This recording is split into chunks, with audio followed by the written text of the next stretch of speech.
বাংলাদেশের প্রত্যন্ত অঞ্চল থেকে শুরু করে রাজধানী শহর পর্যন্ত কিলোমিটারের পর কিলোমিটার জ্বালানি তেলের জন্য যানবাহন নিয়ে মানুষকে লাইনে দাঁড়িয়ে থাকতে হয়েছে। এবং হঠাৎ করেই দেখা গেল জ্বালানি তেলের দাম বাড়ার পরই সেই দীর্ঘ লাইন সেটা উধাও হয়ে গেল। এটাতে একটা প্রশ্নের জায়গাও তৈরি হয়েছে আসলে, যে আসলে কি জ্বালানির দাম বাড়ানো হবে।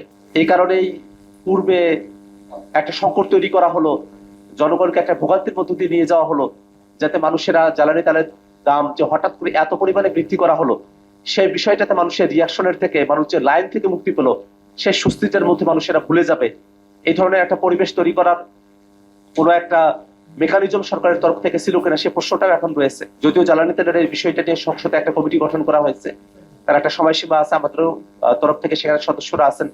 আমরা পুরো বিষয়টা খতিয়ে দেখতে চাই যে আসলে এখানে সংকটটা কোথায় থেকে এটা ঘনীভূত হলো। এবং এর বাইরে গিয়েও আপনারা জানেন যে অর্থনীতিতে একটা বড় ধরনের ধকল সামনের দিনে আসতে যাচ্ছে।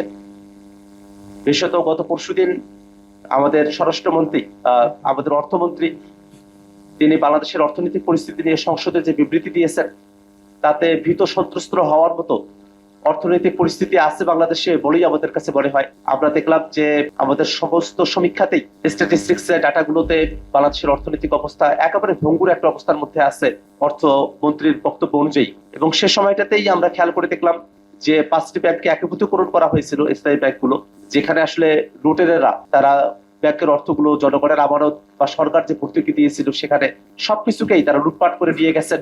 সেখানে ব্যাংক রেজুলেশন আইনটা সংসদে পাশ করা হলো, হঠাৎ করেই সেখানে একটা সংশোধনে নিয়ে আসা হয়েছে এক রাতের ব্যবধানে 18 ধারায়, যে মাত্র 7.5% অর্থ যদি প্রদান করা হয় তাহলেই তারা আবার ব্যাংকগুলোর মালিকানা ফিরিয়ে পাবেন। এটা খুবই কঠিন একটা পরিস্থিতি, কারণ আমরা দেখলাম যে লুটেরাদের কাছেই এই ব্যাংকগুলোকে আবার ফিরিয়ে দেওয়ার একটা আইন প্রণয়ন করা হয়েছে। খেয়াল করে দেখবেন যে সরকার যদি সেই ব্যাংকগুলোতে 20,000 টাকা যদি ভর্তুকি দিয়ে থাকে, 20,000 টাকা যদি প্রদান করে থাকে, মাত্র 1,500 কোটি টাকা সেটা যদি তারা প্রদান করেন তাহলেই তারা ব্যাংকগুলোর মালিকানা আবার ফিরিয়ে পাবেন। তো যারা 20,000 কোটি টাকা লুটপাট করেছে তাদের জন্য 1,500 কোটি টাকা প্রদান করা তো খুবই সামান্য ব্যাপার। তো তারা তো আসলে এই 1,500 কোটি টাকা ফেরত দিয়ে 20,000 কোটি টাকা তারা যেটা লুটপাট করেছিলেন সেটাকেও তারা বৈধ করতে পারবেন এবং সামনের দিনে আরো হাজার হাজার কোটি টাকা তারা আসলে লুটপাট করতে পারবেন। এই ধরনের একটা পরিবেশ এই একীভূতকরণকৃত ব্যাংকগুলোতে এটা তৈরি হয়েছে।